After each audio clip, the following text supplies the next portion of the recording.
Tingnan niyo friends yung aking asawa na super sipag.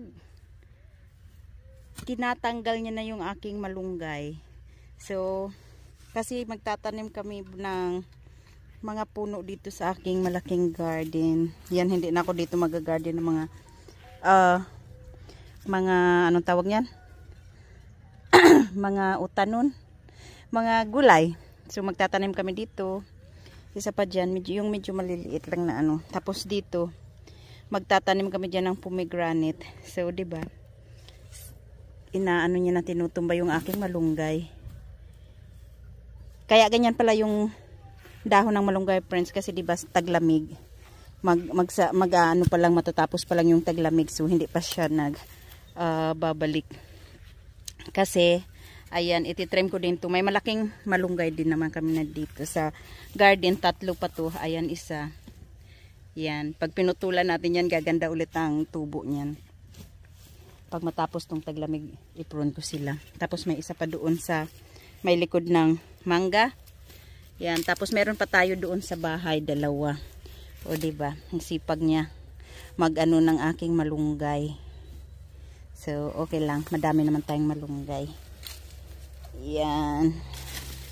So hindi pa kami sigurado kung ano itatanim namin dito kasi pipili pa kami doon sa likod ng mga nasa paso. Ililipat namin dito siya friends. So mga 3. Yan, kakatanim lang din pala namin dito ng avocado na oro negro. Yan, ganyan siya kaliit. Yung oro negro natin. Maghuhukay na siya.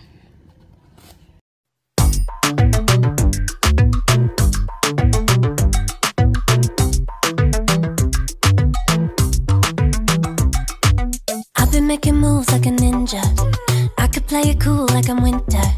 I can make it rain like a cash tsunami. Wanna slip and slide, we can link up. Working all the time, make it duller. Be a student, try to make $1. Wanna live life like I'm on vacation. Gotta get those good vibrations. Glowing so bright, I'm going nowhere. I'm riding high and it just goes up. Loving what I do and I know nothing gets me down, 'cause I can turn it round like wanna have a party, let it all hang out. Come on, let me show you what it's all about. Like I like it better when we all get loud. I feel the goodness all around like I'm feeling good now. I'm feeling good now. I'm feeling good now. Feeling like a top-down summer. I've been on the rise, it's a come up. No, I don't gotta try, I'm a natural stunner. Hitting home runs like a baseball runner. Yeah, I just go up, never coming down. Good things show. Friends, ayan na po yung ating natanim. Ito po yung ating pickering na mango.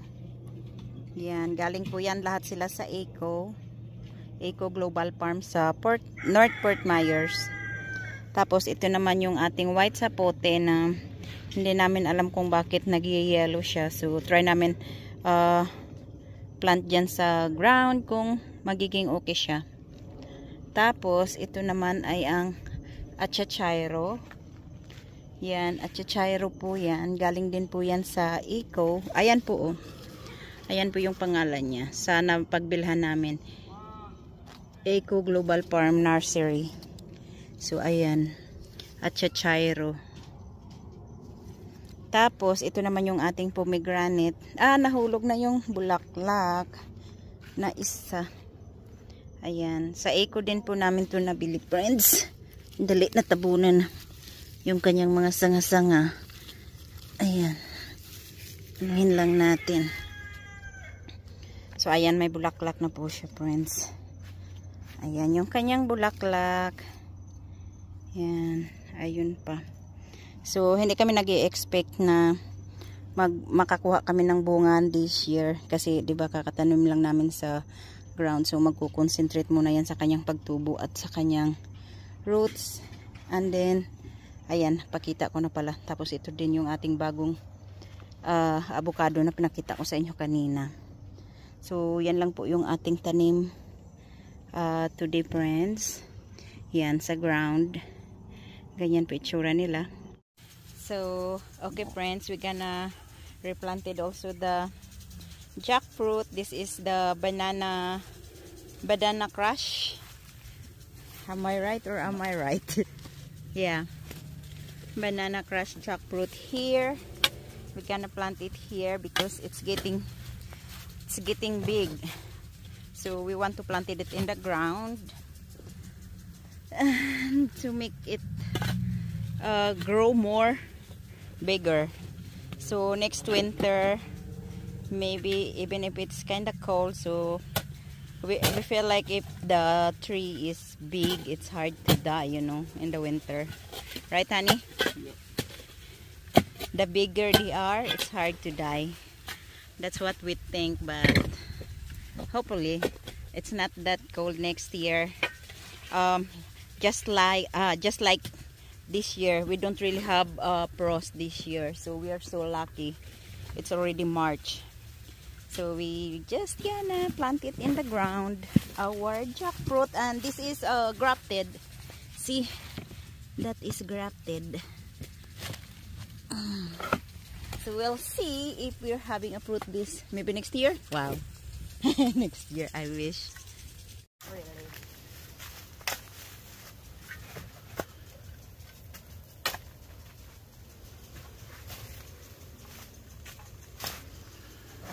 And then this one, friends, the kamachili, or they called it here Manila tamarind. Yan, sa atin ito yung kamachili na yung binili ni Shannon kasi nakita niya lang dahil sa Pilipinas daw. Dahil nakalagay Manila tamarind, so binili niya. Ito yung hindi naman to siya ganun ka sarap siya, friends. Ayan, may tinig-tinig pa yung mga ano niya ba. Malaking puno ito siya. So yan ang aming mga pinang tanim na sa ground. And then we also plant in the ground, friends, our green wax jumbo. We'll see if it will grow really big here in the ground. Yeah, that's the pot over there. How many gallons is the pot, son? Ay, the pot? 15 gallon. So yeah, we started planting in the ground our tree since the winter is over. And the next one, it's gonna be the another white, no, the canistel or egg fruit. We called it in the Philippines tisa. And then her friends, our mami saputi, we just planted it the other day also here. And then I also planted one skinny papaya. That's from the small pot there. So this mami saputi is from seeds. It's not doing really good. Looks like gonna die. See, look at the leaves. So this is about 2 years old already. See, yan pa yung naano niya sa winter, kaya nagganyan yung itsura niya dahil hindi namin sinilong ba. So we just planted it the other day also. Yan, mami sapote. Hopefully it will do good here. Ang ating mami sapote. Yan, so dito namin siya tinanim para magkasama sila ng sapadiya na parang ano din siya. Yung bunga niya nito, friends, is para din siyang ganito, sapadiya or chico na malaki. Yan, wala na tayong chico dito na malaki. Maghihintay na naman tayo ng 6 months. Kasi pag ganyan, mga 6 months sila ba, friends? Pag galing sa mga bulaklak hanggang 6 months sila ulit bago maglakihan. Yan. So, I think that's it for our video today, friends. Thank you so much for watching. Bye. Mag-iingat po kayo. God bless.